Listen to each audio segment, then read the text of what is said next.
tiempo, yo les digo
Entra de aquí, no puedo cambiar tu foto de perfil. ¿Cómo es con tu nombre? También de aquí.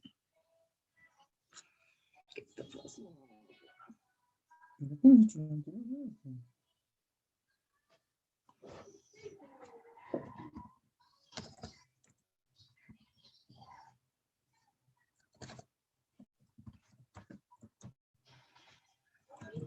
Energía.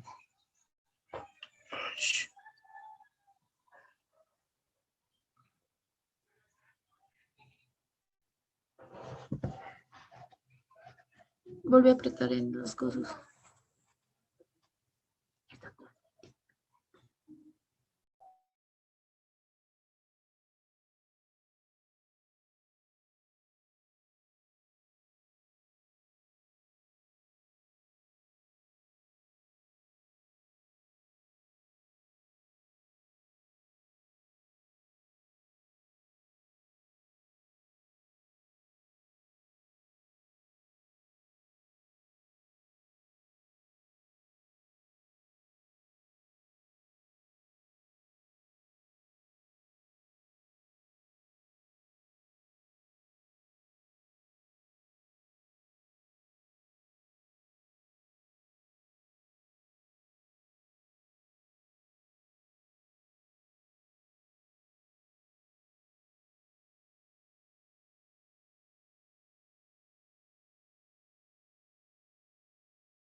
Buenas tardes. Vamos a dar inicio a la clase de hoy y vamos a empezar con una pequeña introducción del tercer campo que abarca la asignatura de técnicas kinésicas. Les voy a recordar a ustedes que las técnicas kinésicas, esta asignatura está dividida en tres áreas. El área traumatológica, que hemos hablado ya todo lo referente a fracturas y el enfoque kinésico en cada una de ellas. Hemos hablado en un segundo acápite sobre todo lo que es ortopedia, ¿ya? Hablando de lo que son las deformidades, por ejemplo, a nivel de cadera, rodilla, tobillo, tórax, etcétera. Y el tercer acápite corresponde al área de la reumatología. En esta clase de hoy vamos a dar solamente una introducción de lo que es la reumatología y a partir de la próxima clase ya empezamos con los procesos patológicos que corresponden a esta especialidad y el enfoque kinésico que le vamos a dar.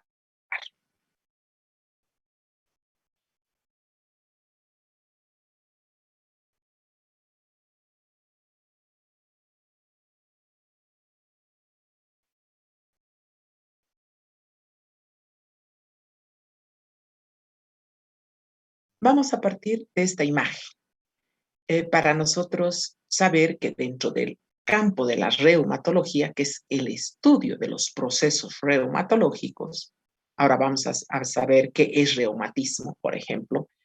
Vamos a tratar aquellos procesos patológicos dentro del campo de la reumatología que van a afectar al conjunto de componentes o estructuras anatómicas articulares y periarticulares. ¿Cuáles son las articulares? Por ejemplo, son la superficie articular de un hueso, la superficie articular del otro, cada uno provisto con sus cartílagos articulares, como ustedes están viendo, ¿verdad? La cápsula articular en cuyo interior, esto rosado que ven, se encuentra el líquido sinovial en aquellas articulaciones que son sinoviales, lógicamente, porque hay articulaciones que, saben ustedes, no son sinoviales. Luego tenemos la membrana sinovial, ¿verdad?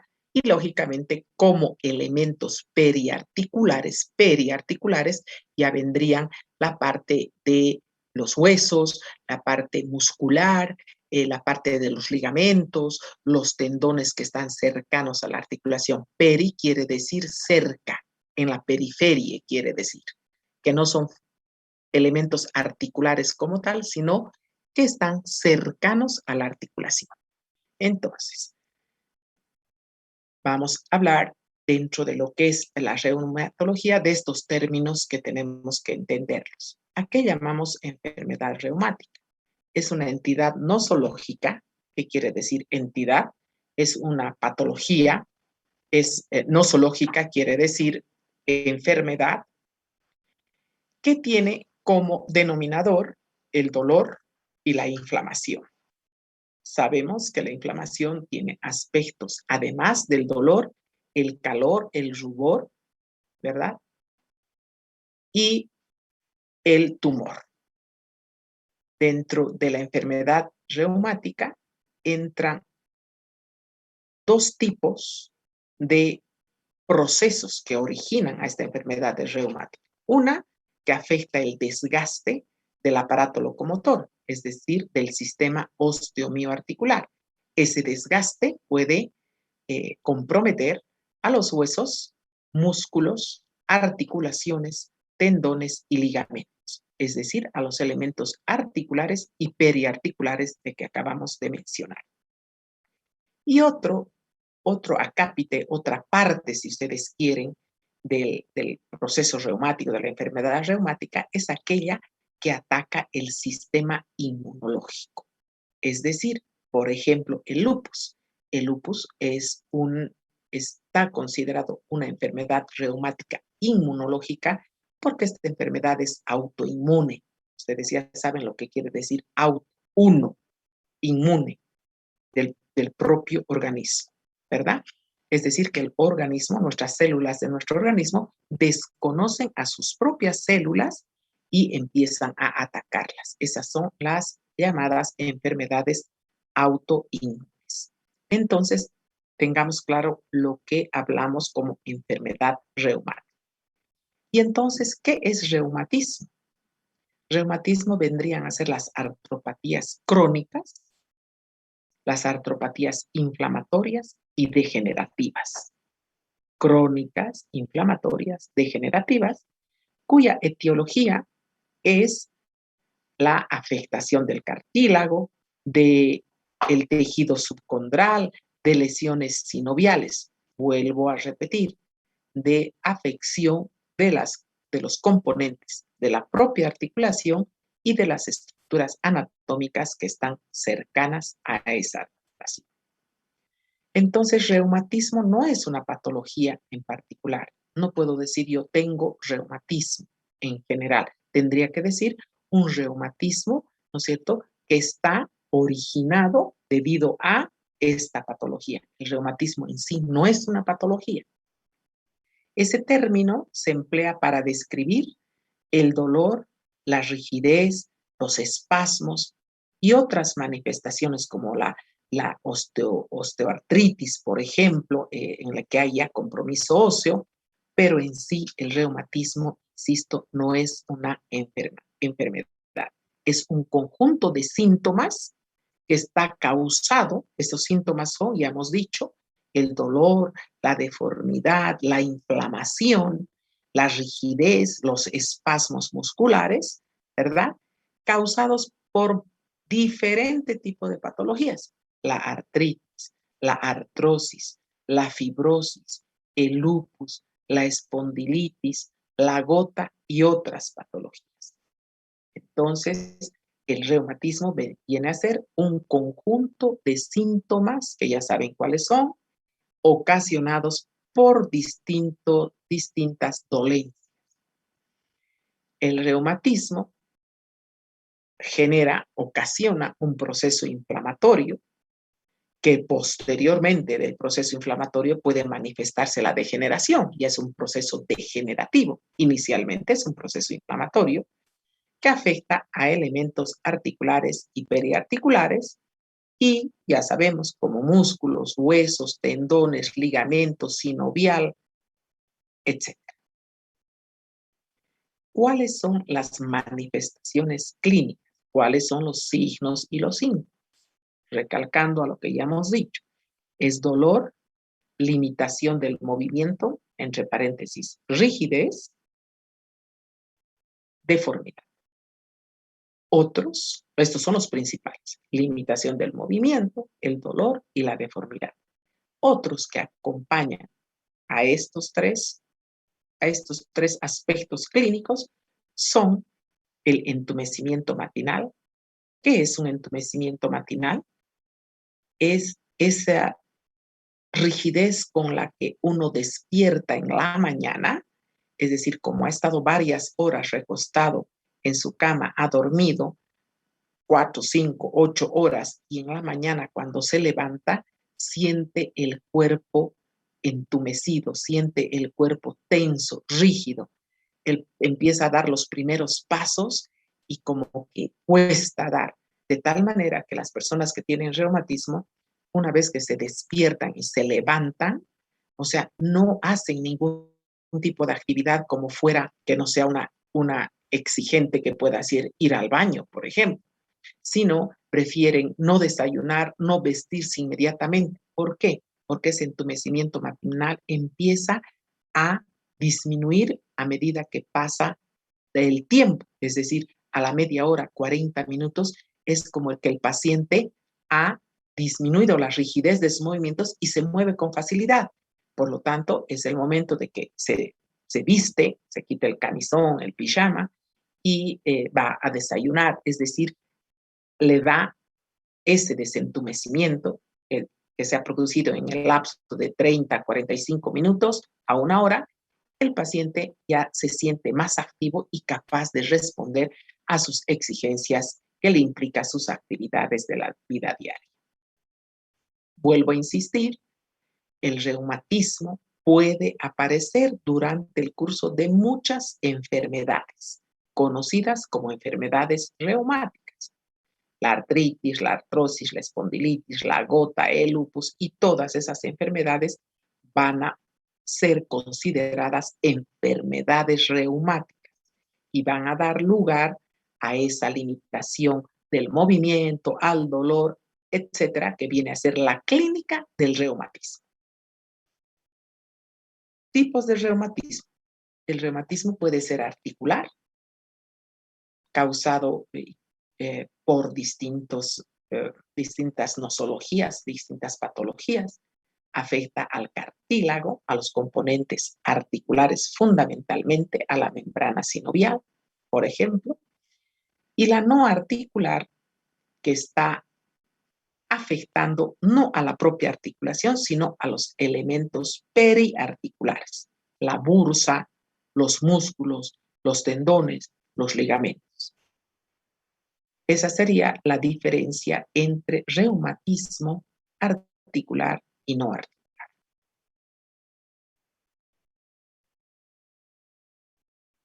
El reumatismo no articular, decíamos, está causado por una bursitis. Ya hemos hablado, ustedes saben lo que es una bursitis, inflamación de la bursa, ¿verdad? Ahí tienen, por ejemplo, la bursa rotuliana, que está en la imagen. No todas las articulaciones tienen bursa. Y en aquellas otras articulaciones puede ser ocasionado por una fibrositis. ¿Qué es una fibrositis? Inflamación de los fibroblastos. ¿Qué son los fibroblastos? Es el tipo más común que se encuentra en el tejido conectivo.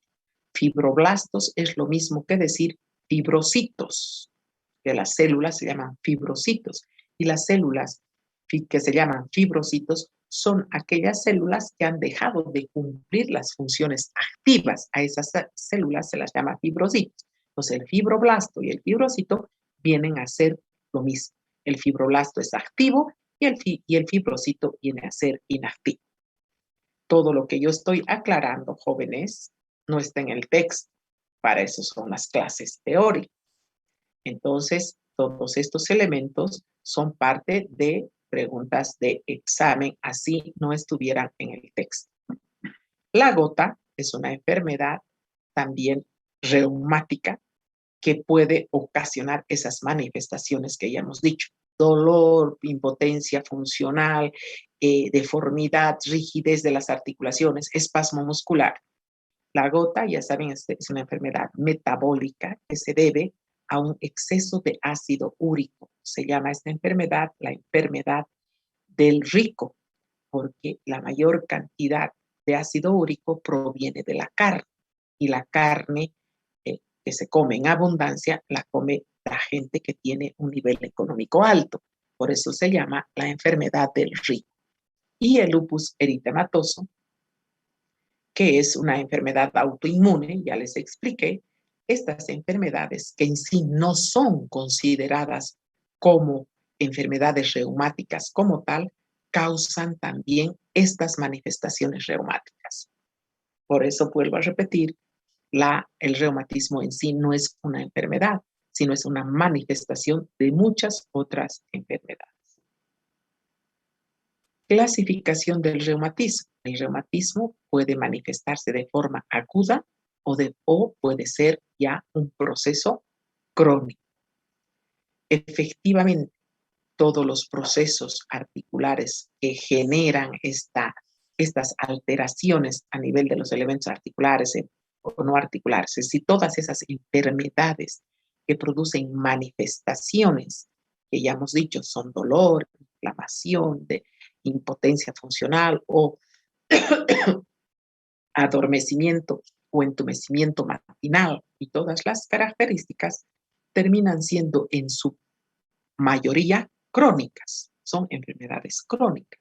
Si la persona se le diagnostica en su juventud y pues pueden morir con esta enfermedad. Lo que hay que hacer es hacer un control y un seguimiento a esa patología durante todo el curso de la vida de esa persona. Pero cuando yo hablo de reumatismo agudo y crónico, es el agudo, por ejemplo, es aquel reumatismo, aquellas manifestaciones que pueden tener una etiología variada, mecánicas, por ejemplo, por el sobreuso de las articulaciones. ¿Quiénes tienen artrosis, por ejemplo? Los ciclistas en las rodillas, de tanto trabajo que hacen al hacer esa actividad.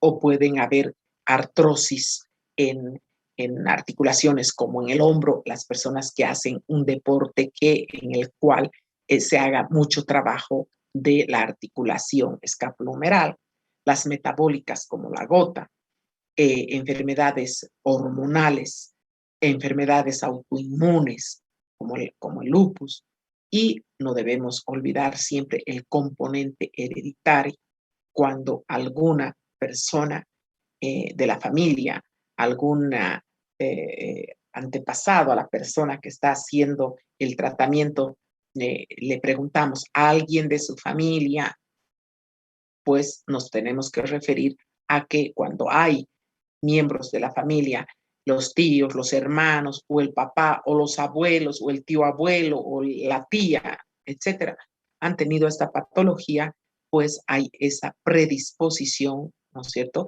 a que la persona también tenga ese elemento de componente hereditario.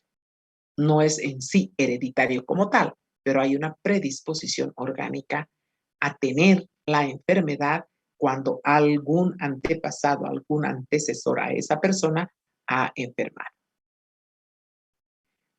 ¿Cuáles son los tipos de dolor que se presentan en el reumatismo? Uno es el dolor tipo inflamatorio. Este dolor está, miren ustedes la imagen de ese pie y se van a dar cuenta claramente. Es decir, este dolor está producido por la distensión de los tejidos blandos. Distensión, se ha estirado los tejidos. ¿Por qué se ha estirado? Porque hay un tumor. ¿Qué es el tumor? Es una acumulación de líquido. Ahí está el tumor. Pero además, como ustedes pueden ver, hay calor en la zona, está rojiza, además de haber tumor. Y calor, además del rubor. Rubor, calor y tumor que están viendo, que se puede ver. En cambio, el dolor, de hecho, está acompañando a estos tres elementos. Es de predominio nocturno el dolor inflamatorio, es decir, que la inflamación en la noche en la cama aumenta. ¿Y por qué aumenta? Porque el paciente está dentro de la cama, está caliente y como está inflamada la articulación, pues al calor, ya que tiene la propia articulación encima, tú le tapas con una frazada, te cubres para dormir, lógicamente el calor va a incrementar esa reacción. Pero además, seguramente, las actividades del día. La persona se levanta en la mañana, su pie ya no está tan hinchado como ahí, ya no está con el rubor tan rojizo como se manifiesta, ¿verdad? Entonces, tampoco el paciente siente mucho dolor, camina con más facilidad, pero a medida que va transcurriendo el día, en la noche, lógicamente, ese dolor va a ser mucho mayor, la inflamación va a ser mayor. Además, el dolor tipo inflamatorio tiene como característica la rigidez matinal, el entumecimiento con el que se levanta el paciente en la mañana durante la primera hora después de haberse levantado de cama. Ese es el dolor inflamatorio. Miren ustedes sus características. Este es el dolor mecánico. ¿Cuál es el dolor mecánico? Aquel dolor que está producido por el movimiento. Es muy característico de procesos degenerativos. ¿Qué proceso degenerativo? La artrosis. No así la artritis. Aquí como ejemplo podríamos decir la artritis como ejemplo en el dolor tipo inflamatorio. En cambio, en el dolor tipo mecánico ya podríamos tener como ejemplo la artrosis, porque es un proceso degenerativo. A ver, una artrosis es el desgaste de una articulación. En el caso de la imagen, estamos viendo a una persona, una señora, que se está agarrando la cadera. Muy característica la artrosis en la cadera y en la rodilla. ¿Por qué razón? Porque son articulaciones de sostén, sostienen nuestro cuerpo. ¿verdad? Si tengo un incremento de peso, ¿quiénes padecen ese incremento de peso? Las caderas y las rodillas. Entonces, las articulaciones más afectadas en estos procesos degenerativos llamados artrosis son las caderas y las rodillas. El dolor mecánico, ¿cuál es su característica? Aumenta con el movimiento y disminuye con el reposo. Y el dolor referido es otro tipo de dolor que también se presenta en los procesos reumáticos. Primero está localizado en zonas distantes, o sea, hay una artrosis de cadera, pero el dolor no se presenta en la propia cadera, sino se presenta en el muslo. O es una artrosis de rodilla y el dolor se manifiesta en la pierna muchas veces o a veces en el propio muslo, es decir, en las zonas cercanas a la articulación afectada. Es un error en la percepción cortical. ¿Por qué? Porque muchas articulaciones comparten inervación con otras estructuras y es por eso que a veces el dolor no es específico en la zona donde se está afectada la articulación.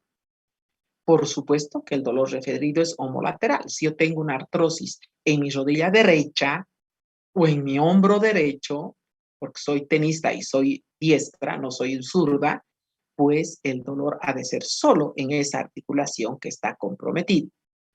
Y el dolor referido, como ustedes ya saben, es un dolor que se siente distante al punto específico. Bien, ahora ya conocemos estos aspectos de que tenemos reumatismos inflamatorios, tenemos reumatismos, ¿verdad?, degenerativos, tenemos reumatismos metabólicos, tenemos distintos tipos de dolor, mecánico, referido, inflamatorio, etc. Entonces, con esta base de conocimiento, nosotros vamos a encontrarnos frente a un paciente a quien le tenemos que hacer una valoración a través de una historia clínica. Tengo que hacer una historia clínica que me tiene que llevar al conocimiento del cuadro completo de ese paciente. Estamos viendo en esa imagen la mano. No quiere decir que solo la mano se manifiesta con una enfermedad reumática.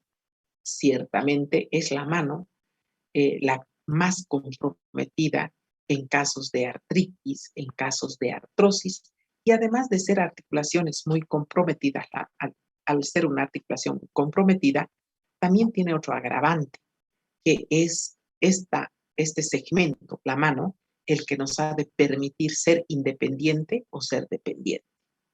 Entonces, de ahí es que esta valoración tiene que ser de manera completa para poder ver el grado de discapacidad. Esta enfermedad, cuando afecta a las manos, lleva a un grado de discapacidad de tercer grado. Ustedes en primer año ya me han oído hablar a mí de que la discapacidad de tercer grado, la severa, es aquella que ha de determinar a una persona completamente dependiente e improductiva. Se le llama paciente de custodia. Eso es lo que pasa con los pacientes con un grado de severidad cuando se afectan con el reumatismo.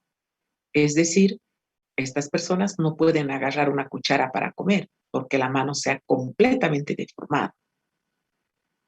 No son capaces de vestirse porque no pueden agarrar el pantalón, la falda para ponerse.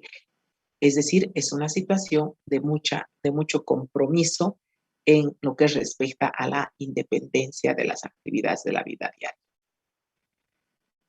Dentro de la valoración fisiátrica, dentro del examen clínico o la exploración física, como quieran llamar, tenemos que determinar qué estructuras están comprometidas. Además, determinar el origen del dolor.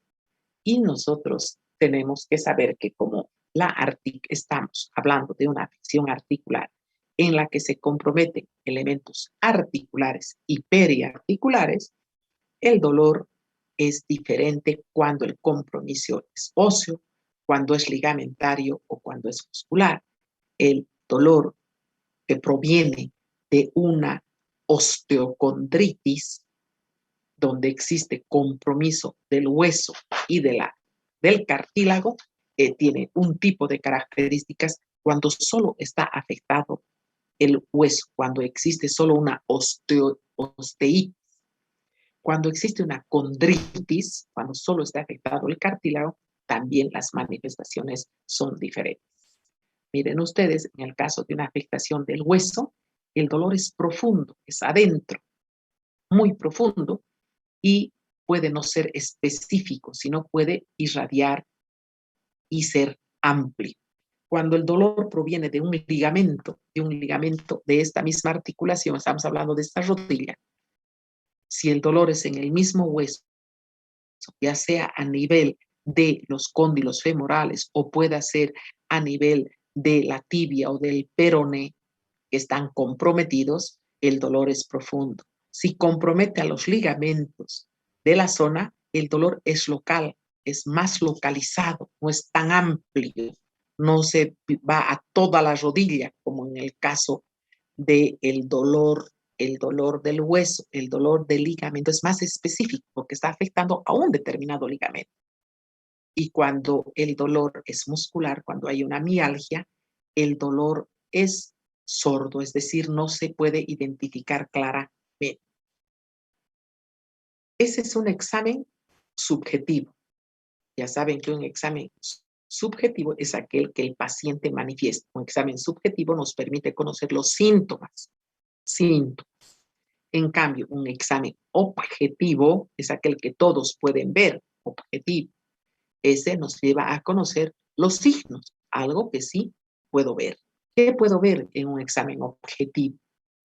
Puedo ver la postura, voy a ver si hay algún tipo de deformidad.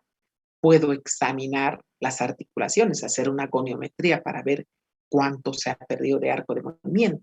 Puedo hacer un examen muscular y ver si hay potencia muscular, si la potencia muscular está disminuida, está aumentada. Tengo que hacer palpación de relieves también para ver, hemos dicho que hay presencia de espasmos musculares. Tengo que palpar las partes blandas y determinar los espasmos, las hipertonías, o por el contrario, la hipotonía, la flacidez. Entonces, examen de postura, examen articular, examen muscular. Todo ello es objetivo. Alteraciones de la fuerza también es un examen objetivo, ¿verdad? El examen, porque yo le voy a hacer resistencia con mi mano y le voy a decir, a ver, doble su brazo, a ver, extienda su codo, a ver, patee, le voy a poner mi mano a nivel de la pierna para hacer resistencia a la extensión de rodilla. Ahí estoy evaluando la fuerza. Y también voy a evaluar la sensibilidad a través de los medios, que puede ser un alfiler, una torunda, calor, frío, para ver si está alterada la sensibilidad. El paciente, en muchos casos, el examen de la sensibilidad puede ser subjetivo, porque el paciente es quien le va a decir, mi rodilla está adormecida, está entumecida, o por el contrario, le va a decir, estoy muy adolorida de mi cadera. Nos está ya dando una cierta manifestación de la sensibilidad.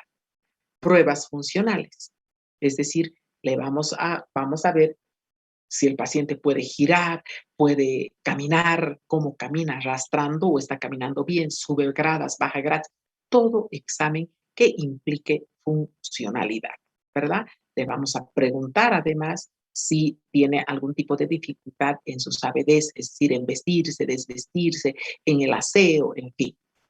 Los reflejos osteotendinosos se examina generalmente el reflejo bicipital y el reflejo rotuliano. El reflejo rotuliano, los reflejos en general están disminuidos. Hay hiporreflexia cuando hay presencia de reumatismo. La temperatura, ya sabemos, como parte de la inflamación, tengo que ver si hay calor acompañado de rubor. La zona si está caliente, tengo que ver la temperatura de la zona y en general de manera sistémica, los pacientes se quejan casi siempre de transpiración. O sea, a pesar de que están adoloridos, etcétera, entonces sienten como que transpira la zona, como que se humedece la zona, como un elemento de manifestación sistémica.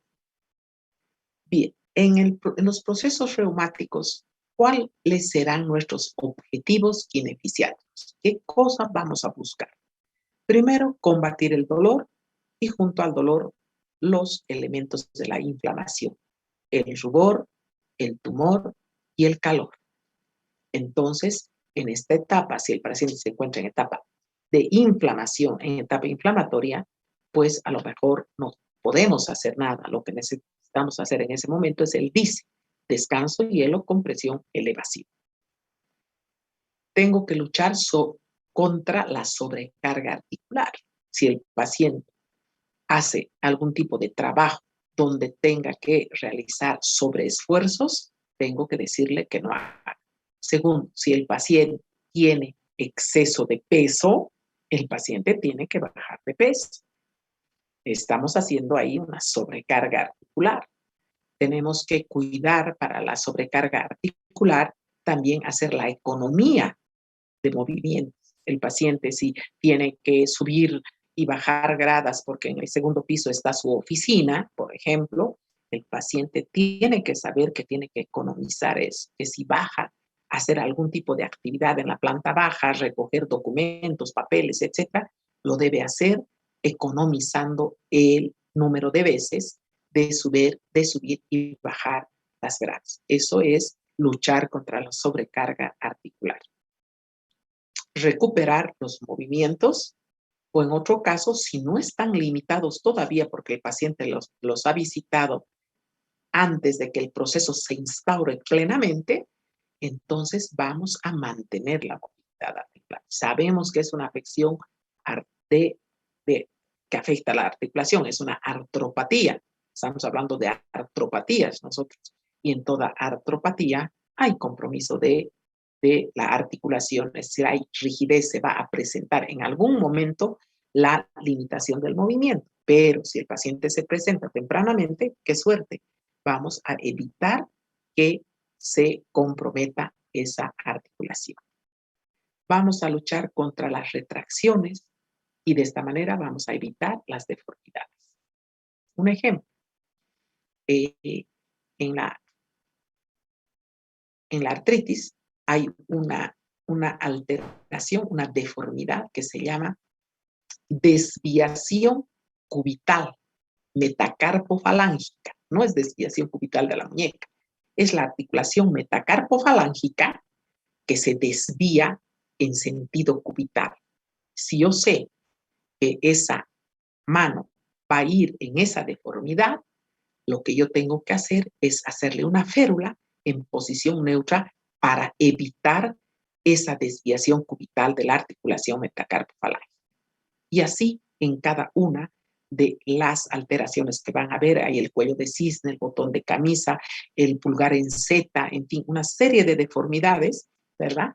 Que nosotros sabemos que esa persona va a tener si estamos atendiéndola, es decir, previamente a la aparición de esas deformidades, es decir, el paciente ha venido tempranamente, por suerte para él, y yo le voy a diagnosticar de que esta persona está con una artritis, sé que en una etapa posterior van a aparecer estas deformidades. Y para evitar las mismas, tengo que hacer uso de medios ortésicos.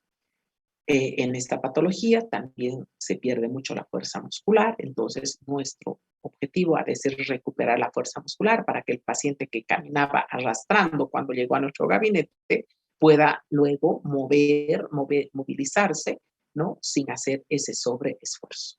Y la economía articular que ya hemos hablado. Dentro de un tratamiento kinésico general de los procesos reumatológicos, tenemos que hacer una cinesioterapia pasiva y activa. Siempre pasiva primero, ¿verdad? Para aflojar, para poner en calor esas articulaciones, y luego recién la activa asistida, la libre y la resistida. No debemos olvidar el tratamiento postural. La persona si adopta malas posturas en el trabajo o en sus saberes de la casa, esto va en contra de la patología. Los medios ortésicos que debemos utilizar y deben estar siempre a disposición nuestra. No debemos olvidar de que tenemos que hacer uso de medios ortésicos cuando sabemos que estas articulaciones van a ir en deformidad. Reposo en cama dura, contracciones isométricas, economía articular que ya hemos hablado, son algunos de los parámetros que ustedes deben tomar en cuenta en el tratamiento fisiátrico kinésico general. ¿Qué agentes físicos van a utilizar? Termoterapia en todas sus formas, ¿verdad? Tenemos la parafina, que es específica para el tratamiento de los guantes en las manos y las botas en los pies en casos de reumatismo. Ustedes deben recordar el segundo año, cuando hablábamos del uso de la parafina se puede utilizar en todo, pero cuando yo les decía cuáles son sus indicaciones específicas, quiere decir que en qué patologías la parafina es mejor que otras formas de calor, exactamente en los procesos reumáticos, en las artropatías. La electroterapia, que sabemos dentro de las corrientes corrientes de media frecuencia, tenemos un montón de tipos de electricidad, unas con efectos estimulantes, otras con efectos anticontracturantes, otra antiedema, otras son analgésicas. Tengo que buscar la electroterapia requerida en dependencia de la etapa en la que se encuentra mi paciente. ¿Estará un paciente todavía con el edema? ¿Estará ya contracturado? ¿Estará con mucho dolor? Dependiendo. Los medios, además, ortésicos, siempre acompañando al tratamiento fisioterapéutico.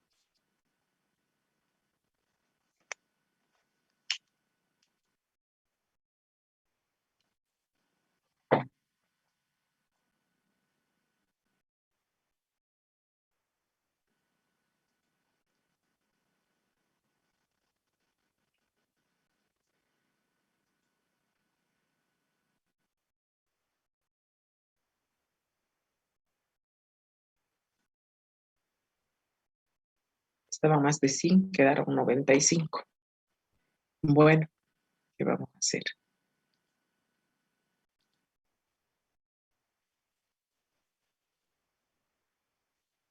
Bien, vamos a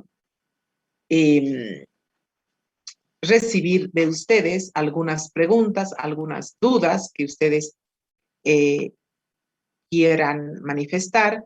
Les adelanto de que para hablar de artritis deben leer, les tomaré un repaso. Ahora tomo repasos voluntarios para no renegar. Como ustedes ya saben, yo reniego mucho y me hace mal a mi salud renegar cuando pregunto y no me contestan. Así que mejor he resuelto con segundo y con primero tomarles repasos voluntarios. Lastimosamente en cada clase son los mismos, desgraciadamente. Eso me muestra que todavía no hay la responsabilidad que cada uno debe tener en su autoformación, ¿verdad? El obligarles no genera, ¿no es cierto?, en que por obligación, ay, capaz me llama, estudiaré. Esa es una forma de actuar. Y otra es de decirles, estudien por su cuenta, sean responsables consigo mismos, estudien porque van a ser profesionales del área de la salud, no van a tratar a un mueble, como en el caso de otra profesión, o van a hablar sobre leyes, como en el caso de derecho, etcétera. Son ustedes quienes van a trabajar con personas, con seres vivos, con seres humanos, por lo tanto tienen una responsabilidad. Por eso he resuelto, como les decía, no renegar porque reniego, honestamente. Lo tomo muy en serio, creo, mi función de docente. Me he acostumbrado a siempre estar detrás de ustedes, latigándoles cuando estaba en la actividad presencial. Hoy en la actividad virtual me siento impotente de muchas cosas que quisiera hacer y no las puedo hacer, y eso me genera a mí estrés, así que he resuelto tomar repasos voluntarios. ¿No quieren estudiar? Responsabilidad de ustedes el día de mañana. La única pena para mí, se los he dicho, es tener colegas que tengan un buen nivel de formación. Bien, les escucho a ustedes, leen para la próxima clase esta pequeña introducción para empezar a hablar de artritis. Licenciada, doctora, muy buenas noches. Adelante. Una pregunta referente sobre el reumatismo. Si no me equivoco, mi tía acaba de sufrir y les había recetado algunos medicamentos. Quería saber si los medicamentos tienen alguna consecuencia en el tratamiento que vamos a realizar. Muy buena su pregunta, joven. Y esto me sirve para todo. Y ya en algún momento les he dicho que el enfoque de tratamiento kinésico que ustedes van a emplear siempre tiene que ser integral. No sirve aquel paciente que ha ido donde el reumatólogo, en este caso, donde la reumatóloga. Creo que en nuestro país tenemos 4 mujeres reumatólogas, no conozco a ningún varón. Y le ha dado un tratamiento X de tal medicación, de tal cosa, termina su medicación y le dice, vaya a la fisioterapia. No, no está bien. O sea, el enfoque de tratamiento que nosotros hacemos es combinado. Es al mismo tiempo actúa el medicamento como actúa los agentes físicos y actúa las técnicas kinésicas. Es decir, hacemos un bloque de un enfoque integral. Entonces, hay muchos productos que son para el reumatismo. Es decir, que aquellos que regeneran el cartílago, por ejemplo, por decir algo, les puedo decir, por ejemplo, a ver, el condroitin sulfato, por ejemplo, es un elemento que es regenerador de cartílago, y con nombres hay un montón. El Curaflex, por ejemplo, tiene condroitin sulfato y condroitina, y cuál es otro componente que se me ha ido en este momento, glucosamín. El glucosamín con el condroitin sulfato, los dos juntos son regeneradores de cartílago. Ahora, en el caso de su tía, seguramente a lo mejor está inflamada la articulación, le duele, o si es una rodilla no camina, o si es a lo mejor su hombro no mueve bien, no sé qué articulación está afectada. Entonces, En las manos, licenciada. En las ¿perdón? manos, doctor. En las ¿Manos? manos. Sí, en las Ya. manos. Entonces, en ese caso, cuando está muy adolorida la persona, se le puede dar un antiinflamatorio. El meloxicam, por ejemplo, es un medicamento muy, muy bueno para tratar los procesos inflamatorios reumáticos, en específico reumáticos, ¿ya? Entonces, dentro del campo del meloxicam, existen un montón de medicamentos, el Medox, por ejemplo, que es uno de los productos más económicos que utilizamos nosotros, que tiene meloxicam de 70 miligramos, y existe infinidad de cada farmacia, existe el meloxicam, que es un antiinflamatorio muy efectivo en el reumatismo. Entonces, respondiendo a su pregunta puntualmente, es necesario el medicamento, como si hay inflamación, como antiinflamatorio. En el caso, yo tengo, por ejemplo, un proceso reumático en mis rodillas. Yo he hecho mucha actividad física tempranamente, además de una buena época de mi vida he tenido exceso de peso, mucho peso, tenía 20 kilos más que los que tengo ahora, en mi juventud temprana, y entonces yo tengo el problema de artrosis en las rodillas. Entonces, yo tomo en ciertas etapas, tomo antiinflamatorios porque estoy adolorida. ¿Cuándo? En esta época de invierno. Mis articulaciones me duelen más porque están tensas, rígidas, el frío, etc. Y en otras etapas tomo estos regeneradores de cartílago que existen, como le digo, para todo bolsillo. Los baratos y los caros que ayudan en este proceso. ¿Para qué? Para que cuando uno llegue a la ancianidad no termine pues en una silla de ruedas. Esa es la idea, ¿no? De hacer de que este proceso, si bien yo ya lo tengo instaurado, estoy manteniéndome en buenas condiciones ya durante unos más de 10 años, que me lo diagnosticaron y que, bueno, estoy tratando, sigo haciendo actividad física, hago gimnasia todos los días, 1 hora, en pandemia y sin pandemia. Entonces, trato de mantenerme en buenas condiciones sin que mis rodillas me impidan luego el día de mañana tener que limitar en mis actividades y luego empezar a tener mis limitaciones en mis ABDs, ¿no? Esa sería mi respuesta, joven. ¿Alguien más que gusta preguntar? Gracias, doctora. No tiene por qué, joven. Bien, jóvenes, entonces esta área de la reumatología es sumamente interesante, es muy linda, es muy frecuente esta patología, sumamente frecuente. Ya han visto, un montón de enfermedades causan reumatismo, enfermedad reumática. Entonces, van a ustedes tener muchos pacientes que tengan estos procesos, sean artríticos, sean artrósicos, sean solo de dolores articulares, como en el caso de lupus, por ejemplo, no hay limitación articular, pero sí hay dolores articulares. Entonces, han de tener muchísimas patologías que están además englobadas, que yo he actualizado este año con estas nuevas patologías, porque muchas son producto de la pandemia. Muchas enfermedades reumáticas son producto de la pandemia y de esa manera es que se ha actualizado un poco su texto con nuevos procesos patológicos que están siendo más frecuentes hoy en día debido a esta terrible enfermedad que estamos sufriendo. Bien, si alguien más gusta decir algo, si no, terminamos la clase. Lo que les quería decir es que hoy día probamos de que esta clase no la hemos grabado para subir a la plataforma, pero sí está con introducción a la reumatología en el Facebook al cual ustedes se han inscrito para que ustedes puedan volver a oír. Esperemos que esté bien, vamos a seguir haciendo pruebas por si acaso habría alguna falla. De todas maneras, tengo grabada esta clase del año pasado, no de este año, pero la tengo bien grabada en el caso de que ustedes tendrían algún problema con esto. Espero que no haya ningún problema. Nos vemos el día miércoles. Muy buenas tardes. Hasta luego, doctora. Chao, chao, que les vaya muy bien.